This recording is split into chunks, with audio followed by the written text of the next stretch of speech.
오늘도 주님의 약속의 말씀을 통해 하나님 나라를 누리는 복된 하루 되시기를 주님의 이름으로 축원합니다. 솔로몬이 다윗을 이어서 왕이 된 이후에 그의 왕권이 강화되어져 가고 하나님께서 그를 아주 심히 창대하게 하시는 은혜를 누립니다. 이때에 솔로몬은 자기의 사명을 이제 더욱 분명히 이루어가기 위해 성전 건축을 시작하죠. 그래서 역대하 2장부터 8장까지가 성전을 건축하는 이야기를 담고 있습니다. 물론 앞선 그가 1000번제를 드린 이후에 여러 가지 사건들과 그가 행한 일들이 있어요. 열왕기서를 보면 그것에 대해서 조금 더 시간 순서로 상세히 말하고 있지만 이 역대 상하는 그런 어떤 역대기적 기술과 서술보다 하나님 나라를 이루어간다라는 그 관점을 보여주고 있죠. 그래서 이제 그를 형통하게 하시는 하나님의 은혜 속에서 그가 이제 하나님의 성전을 짓게 되어지는 그의 사명을 어떻게 이루어갔는가, 이것을 우리에게 보여주는 거죠. 1절에 보면 솔로몬이 여호와의 이름을 위하여 성전을 건축하고 자기 왕위를 위하여 궁궐 건축하기를 결심하니라 말하죠. 무엇을 위한 성전 건축인가가 분명히 드러나요. 여호와의 이름을 위하여 성전을 건축한다라는 거예요.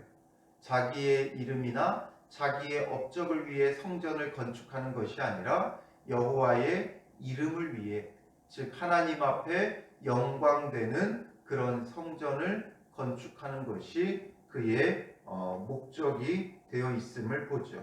그리고 그뿐만 아니라 자기 왕위를 위한 궁궐 건축까지도 함께 그가 결심하게 되어집니다.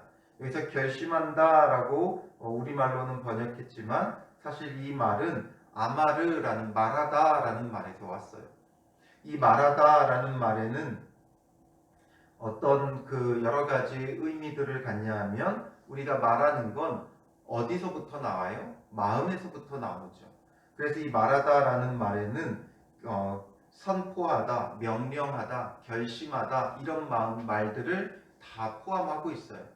그러니까 지금 솔로몬이 자기 마음에 결심만 하는 것이 아니라 말함으로써 선포하고 명령하는 것이 되어지는 것이죠. 그래서 성전 건축이 자기만의 것이 아니라 지금 온 이스라엘이 해가야 하는 사명임을 그가 다시 한번 그 마음에 결심하고 말하고 선포하고 있는 거예요. 그래서 이제 그 준비를 하는데 솔로몬이 이에 짐꾼 7만 명과 산에서 돌을 떠낼 자 8만 명과 이를 감독할 자 3,600명을 뽑았다라는 거죠. 여기서 이제 중요시 여겨지는 것, 앞서서 그 성전 건축에 필요한 모든 재료는 다윗이 준비했죠. 그러니 이제 이 실행을 위해서 지금 솔로몬은 사람들을 세우고 있어요. 어떤 일이든지 사람을 통해 이루어질 수밖에 없기 때문에 하나님은 사람을 통해 일하셔요. 결국 그 모든 실행 과정은 사람이 필요해요. 그래서 지금 오늘 본문에는 솔로몬이 사람들을 지금 준비하고 있다는 거죠. 그래서 짐꾼 7만 명, 돌을 떠낼 자 8만 명, 감독할 자 3,600명을 그가 지금 뽑고 세우고, 그리고 이제 이어서 3절부터 쭉 보면 솔로몬이 사절을 두로왕 후람에게 보내게 돼요. 그런데 지금 뭘 요청해요? 쭉 그가 어떤 성전을 건축해야 할지 그 취지에 대해서 먼저 말하죠.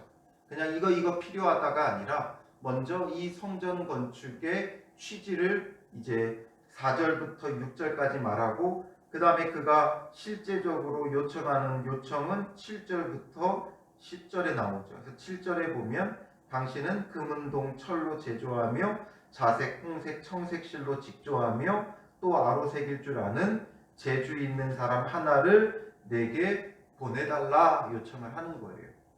그러니까 뭐 어떤 하나의 기술자가 아니라 즉 모든 것을 통틀어서 총괄할 수 있는 지휘관을 요청하고 있는 거죠. 그래서 금은동 철로 제조하고 자색공색 청색실로 직조하고 아로 새길 줄 아는, 그러니 이 성전 건축이라는 실행에 있어서 이런 것을 총괄할 만한 그런 기술자가 지금 이스라엘에는 없는 거죠. 왜냐하면 그동안 이런 대단히 공사를 해본 적이 없어요. 이스라엘은 역사 가운데 이런 일을 해본 적이 없어요. 그들이 족장 시대에는 여기저기 떠돌아다니는 나그네 같은 인생을 살았죠. 유목민이었어요. 그리고 애굽에 끌려가서 종살이하고, 애굽에서 종살이한 그 430년이 지난 후에 광야를 또 40년간 방황하고, 그리고 가나안 땅에 들어와서 정복 전쟁에 피를 많이 쏟았고 흘렸고, 그리고 나서 이제 다윗이 왕이 된 후에 이제 비로소 뭔가 나라가 좀 나라답게 세워져 가게 되죠. 그러나 그 가운데 대단히 공사는 뭐밖에 없어요? 다윗궁을 지은 것밖에 없는데, 그 다윗궁도 이스라엘이 자기 손으로 지은 것이 아니라 이 두로왕 후람이, 히람이라고도 하고 후람이라고도 하는 이 두로왕이 지어준 거예요. 백향목궁을 지어준 거예요. 그래서 대단히 공사를 한 적이 없기 때문에 기술자들이 있기는 하지만 이런 대단히 공사를 총괄할 기술자가 없는 거죠. 그래서 이런 재주 있는 사람 하나를 보내달라. 그리고 8절에 보면 레바논에서 백향목과 잣나무와 백단목을 내게 보내소서. 그러면서 말하는 게 뭐예요? 당신의 종은 레바논에서 벌목을 자라나니 말하죠. 이게 어떤 단순히 재료가 아니라 이런 벌목 자라는 사람들이 필요하다. 이 공사에 쓸 제목을 마련할 이제 그 기술자들이 필요하다 이거죠. 그래서 10절에 보면 내가 당신의 벌목하는 종들에게 찌은 밀 2만 고루와 보리 2만 고루와 포도주 2만 밭과 기름 2만 밭을 주리이다. 이들에게 상당한 그런 어떤 품삯을 줄 것을, 그냥 거저 받는 것이 아니라 하나님의 성전을 짓는 데 있어서 그 대가를 완전하게 지불할 것을 말하죠. 이러면서 사람들을 먼저 준비하고 있어요. 우리가 여기서 놓치지 말아야 되는 것이, 우리가 주님의 일을 이룰 때 바로 사람들이 필요해요. 동역자들이 필요해요. 일할 자들이 필요해요. 그래서 하나님 앞에 이런 것도 우리가 구해야 되죠. 결국 하나님의 그 사명을 이루어가는 데 있어 함께 동역할 자들, 구체적으로 이 모든 일들을 이루어갈 믿음의 사람들이 필요한 거예요. 그래서 교회는 사람들을 준비시켜야 돼요. 우리가 그 어떤 것을 준비하는 것보다 하나님의 뜻을 함께 이루어갈 믿음의 사람들을 세워가는 것이 교회가 되어져야 한다는 것이죠. 그래서 믿음의 사람들이 한 명, 두 명 세워져 가고, 그래서 그 사람들을 통해 하나님의 나라를 함께 이루어가야 하는 거예요. 그래서 우리는 늘 주님 앞에 준비되어져야 되죠. 누군가 다 준비된 사람이 오기를 바라기보다 우리 각자 한 사람 한 사람이 하나님 앞에 쓰임받는 믿음의 사람들로 늘 준비되어져 가야 되고 세워져 가야 돼요. 그래서 우리 한 사람 한 사람을 통해 하나님 나라가 이루어져 가는 은혜를 누리고 그 하나님 나라의 복을 함께 누리게 되어지는 것이죠. 이렇게 사람들을 준비하는 가운데 우리가 좀 더 집중해서 봐야 될 것은 이 성전 건축의 취지예요. 다윗이 두로왕 후람에게 사람을 보내서 성전 건축의 취지를 말하는 이것을 우리는 놓치면 안 되죠. 그래서 4절에 보면 이제 내가 하나님 여호와의 이름을 위하여 성전을 건축하여 구별하여 드리고 라고 말하죠. 철저히 누구를 위한 것인가를 우리는 생각해야 돼요. 여호와의 이름을 위하여 라고 되어 있죠. 우리는 늘 사람의 이름을 위해 일할 때가 너무 많아요. 교회의 이름을 내기 위해 행하는 것이 많아요. 교회라는 공동체들이 정말 하나님의 이름보다는 자기들의 이름을 내는 것을 너무나 좋아해요. 우리는 무엇을 위한 교회인가? 그것을 늘 분명히 해야 돼요. 사람의 영광을 위한 것이 아니라 여호와의 이름을 위해 하나님 앞에 영광되는 그런 성전이 되어져야 하는 것이죠. 그래서 이 성전에서 무엇을 해야 되느냐? 뭔가 이방 신전처럼 신을 거기에다가 모셔두고자 하는 그런 성전이 아니다라는 것을 지금 솔로몬은 설명하고 있어요. 주 앞에서 향 재료를 사르며 항상 떡을 차려 놓으며 안식일과 초하루와 우리 하나님 여호와의 절기에 아침 저녁으로 번제를 드리려 하오니 이는 이스라엘의 영원한 규례니이다 말하죠. 하나님 앞에 번제를 드리기 위한 장소다라는 것을 명확히 해요.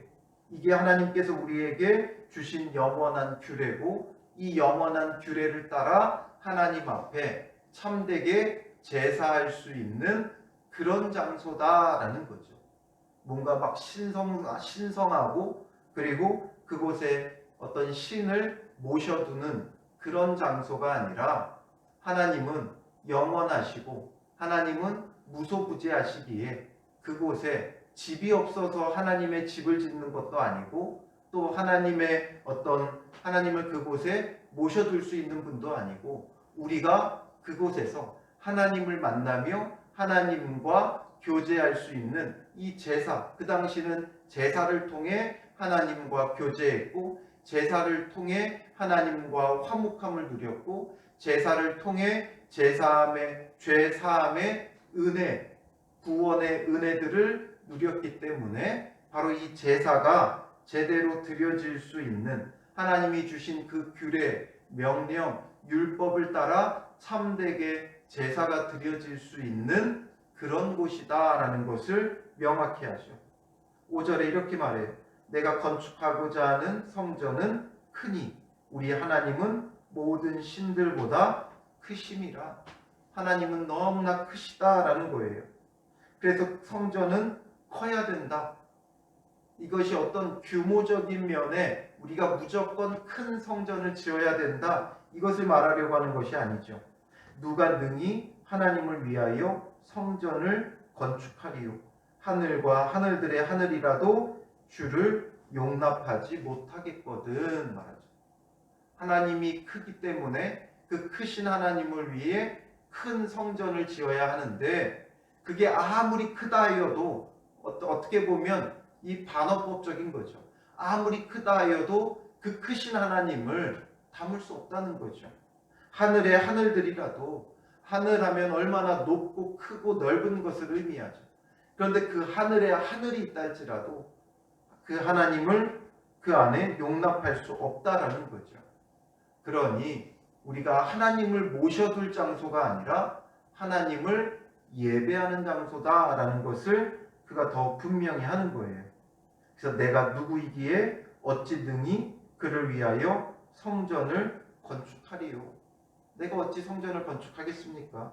그러니 그 앞에 분향하려 할 따름이다 말하는 거예요. 분향하려 할 따름이다.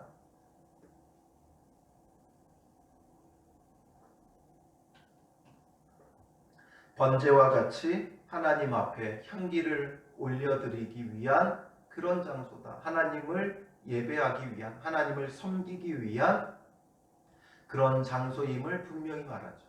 그래서 우리가 이 성전 건축에 있어서 오해하면 안 되는 것은 바로 이것을 건물, 건축의 개념으로 자꾸 접근하면 안 된다는 거죠. 우리는 사람이기 때문에 이런 성전 건축하면 건물, 건축 이런 개념이 우리 안에 자리 잡을 수밖에 없어요. 그러니 우리도 이런 성전 건축을 해야 되는구나 이렇게 생각을 하면 안 된다는 거예요. 물론 이런 성전 건축도 필요해요. 그러나 성경에서 말하고 있는 것은 이렇게 큰 성전을 건축하는 것이 목적이 아니라는 거죠. 이 역대상하는 누구에게 기록됐다 그랬어요? 바벨론 포로로 끌려갔다 돌아온 이스라엘. 그들이 이제 와서 성전을 재건하고 하면 뭔가 그 나라가 급속히 회복될 것으로 생각했어요. 근데 와서 막상 성전을 재건하기는 했지만 그 성전은 이전에 비해 굉장히 초라했어요. 이렇게 솔로몬 때 지었던 성전에 비교하면 너무나도 볼품없고 보잘것없고 초라했어요. 그리고 여전히 그들의 삶은 달라지지 않았어요. 여전히 바벨론의 조공을 바치며 이방의 침략 가운데 굉장히 어렵게 살아갈 수밖에 없었어요. 그러니 그들의 입장에서는 어떤 마음이 들어요? 하나님이 살아계신가? 이런 마음. 아니면 정말 우리가 하나님의 백성이 맞는가? 하나님이 혹여나 우리를 버리시지는 않았는가? 아니면 이 성전이 너무 부족하고 초라해서 그렇지는 않은가? 이런 마음이 그들 가운데 있었을 거예요. 그들의 마음이 깊이 낙심되어 있을 거예요. 그들의 마음을 다시금 불러일으키는 거예요. 참된 하나님 나라를 이루어 가야 된다. 그래서 역사 가운데 하나님께서 어떻게 하나님 나라를 다윗을 통해 솔로몬을 통해 이루었고 그 하나님 나라가 어떻게 되어진 나라였던가 이것을 그들에게 깨닫게 하고 그들로 하여금 회복하게 하는 거죠. 그렇게 봤을 때 다윗도 그렇고 솔로몬도 그렇고 다윗은 성전 건축을 준비했고 솔로몬은 성전을 건축했어요. 그러나 그 건물 자체의 어떤 기능보다 이 성전을 세워가는 그들의 마음이 중요하다는 거죠. 그들이 어떤 마음이었는가? 단순히 크고 영광스럽고 화려하다고 하여 그게 하나님 나라를 이루어갈 수 있는 성전이 아니라는 것을 보여주고자 하는 거예요. 그래서 그 마음을 살피라는 거죠. 다윗이 어떤 사람이었는가? 솔로몬이 어떤 사람이었는가? 그들이 어떤 마음으로 성전 건축을 준비했고 어떤 마음으로 성전을 건축했는가? 이것을 보라는 거예요.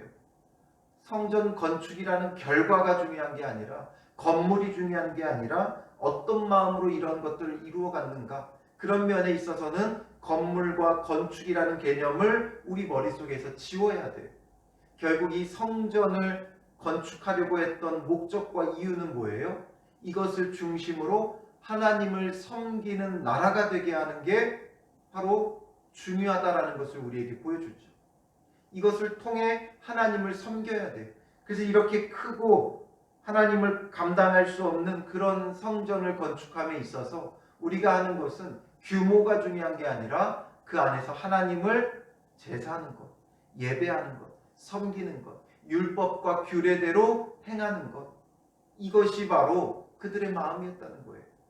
솔로몬이 짓고자 했던 성전, 내가 건축하는 성전은 크다라고 말했지만 그 큰 성전이 목적이 아니라 그곳에서 하나님의 크심을 다 담을 수 없지만 그곳에서 하나님 앞에 율례와 규례를 따라서 참되게 제사하는 그 기능이 중요하다라는 것을 지금 공고히 하고 있는 것이죠. 그러니 오늘 우리도 마찬가지예요. 교회를 건물적 개념보다 하나님과 소통과 교제와 섬김의 장소가 되어져야 돼요. 물론 좋은 건물이 있으면 좋죠. 그러나 그 좋은 건물보다 중요한 건 그 안에서 드려지는 예배와 예배자예요. 예수님께서도 장소적인 개념보다는 예배자를 더 강조하셨죠. 하나님은 영이시니 예배하는 자가 영과 진리로 예배할지니라. 오늘 우리는 교회가 건물적인 개념을 벗어나서 정말 주님을 예배하는 참된 예배자로 세워져 가야 돼요. 영원한 이스라엘의 영원한 규례를 행할 성전이 필요했듯이 오늘 우리는 주님의 말씀에 순종할 수 있는 그런 교회를 세워가야 돼요. 영이신 하나님께 영과 진리로 예배하며 참된 예배자로 세워져 하나님과 교제함으로 어디를 가나 우리 자신이 성전이 되어져 가는 그런 교회가 되어져야 한다는 것이죠. 그래서 내면의 성전, 항상 강조하지만 내면의 성전이 지어져 가야 돼요. 내면의 성전이 준비되어 있었던 다윗이었고 솔로몬이었기에 그들이 세우는 성전은 하나님을 섬기는 장소가 되었고 예배하는 장소가 되었고 하나님의 통치를 받는 장소가 되어졌다는 거예요. 하나님의 통치가 이루어지니까 역사 가운데 이스라엘 속에 하나님 나라가 이루어져 가는 거죠. 물론 이런 것으로 다 표현할 수는 없지만 앞서서 솔로몬 때에 어떤 은혜가 있었어요?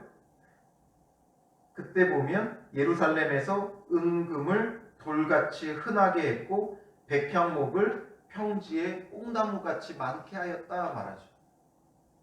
물론 물질적인 것으로 다 표현할 수는 없지만 이런 놀라운 복이 그들 가운데 있었어요. 결국 하나님 나라를 누리는 은혜와 축복이 이스라엘 가운데 있었다는 것을 우리에게 보여주고 있는 거예요. 그러니 오늘 우리도 주님 안에서 참된 하나님 나라를 이루어 가야 돼요. 우리의 사명이 무엇입니까? 하나님의 큰 뜻 안에서 우리의 사명이 있죠. 우리 교회의 사명이 있고 여러분들의 사명이 있어요. 다윗은 성전을 준비하는 것이었고 솔로몬은 성전을 짓는 거였어요. 결국 그게 관통하는 하나의 흐름은 뭐예요? 결국 그들의 사명, 꿈, 비전은 이스라엘 가운데 하나님 나라를 이루는 거였어요. 그러니 오늘 우리도 하나님 나라를 이루어가는 것이 우리의 꿈이 되어야 되고 비전이 되어야 돼요. 그래서 구체적으로 그것에 대한 하나님 나라를 이루기 위한 꿈을 꿔야 되고 하나님 나라를 이루기 위한 비전을 가져야 되고 사명을 가져야 돼요. 하나님을 참되게 섬길 때 하나님 나라가 이루어지는 거예요. 그의 말씀의 통치를 받을 때 이루어져 가는 거예요. 그렇다면 우리 교회는 하나님의 말씀에 통치를 받을 수 있는 교회로 늘 준비되어져 있어야 돼요.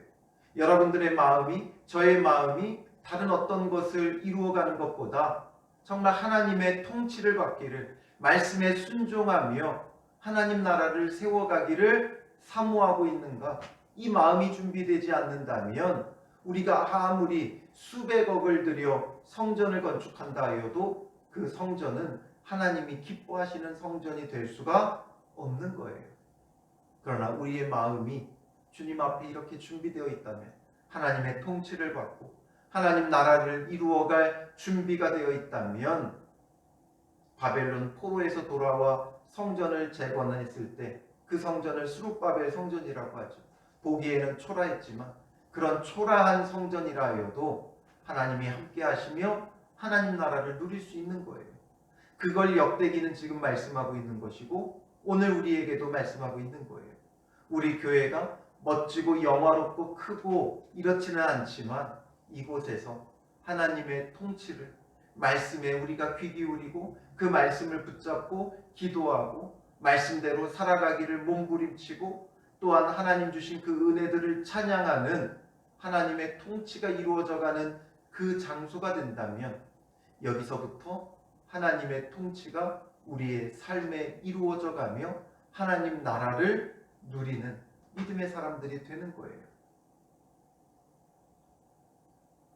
이제 우리 교회가 10주년을 맞이합니다. 그러면서 저에게 무거운 부담감은 무엇이냐면 앞으로 10년은 우리가 어떤 꿈을 꾸고 어떤 비전을 가지고 함께 나아가야 하는가? 이걸 가지고 기도하고 있었어요. 뭔가 분명한 걸 성도들에게 제시할 수 있어야 되고 함께 세워가야 하는데 그 가운데 이 역대기는 우리에게 말하고 있어요. 다른 것 아니라 뭔가 우리가 무엇을 계획하고 세우기보다 정말 하나님 나라를 이루어가는 교회가 되라고 말하고 있는 거예요.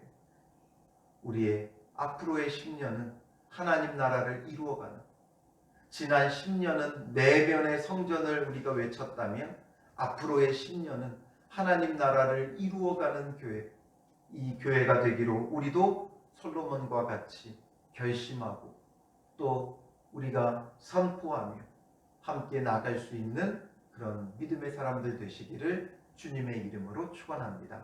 기도하겠습니다. 살아계신 아버지 하나님, 솔로몬이 어떤 마음으로 성전을 건축하는가 우리에게 보게 하시는 주님, 그가 이스라엘의 영원한 규례를 행하기 위한 성전을 건축하고자 한 것 같이 오늘 우리도 주님을 참되게 섬기는 하나님의 통치를 받는 그러한 교회가 되어질 수 있도록 인도하여 주시옵소서.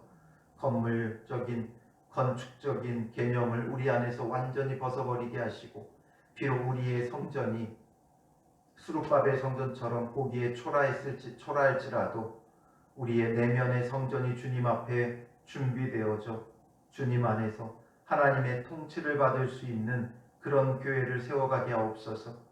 우리의 앞으로의 10년은 그동안 내면의 성전을 짓기를 힘썼다면 하나님 나라를 이루어가는 교회가 되기를 우리가 한마음 한뜻으로 이루어갈 수 있도록 인도하여 주시옵소서. 내 뜻대로 내 맘대로 살아가던 인생, 우리의 욕심을 채우기 위해 살아왔던 인생을 완전히 벗어버리게 하여 주시고, 하나님의 말씀의 통치 가운데 하나님을 섬기는 교회가 되게 하시고, 하나님께서 통치하시고 다스리심으로 하나님 나라를 이 땅 가운데 이루어가는 참된 교회, 복된 교회가 될 수 있도록 인도하여 주시옵소서. 우리의 마음이 이를 위해 함께 준비되어지게 하시고 함께 나아갈 수 있도록 인도하옵소서. 우리 마음에 결심하고 결단하는 것들이 무엇입니까? 하나님 나라를 이루기 위해 말씀의 통치를 받기를 결단하는 믿음의 사람들 되게 하시고, 함께 세워져 함께 이루어가는 은혜를 누릴 수 있도록 인도하여 주시옵소서. 오늘 하루도 주님 안에서 어떻게 하나님 나라를 이루어가야 할지 깨닫게 하시고 그 앞에 순종하며 주님 나라를 이루는 복된 하루 될 수 있도록 인도하여 주실 줄 믿사오며 예수님의 이름으로 기도합니다. 아멘.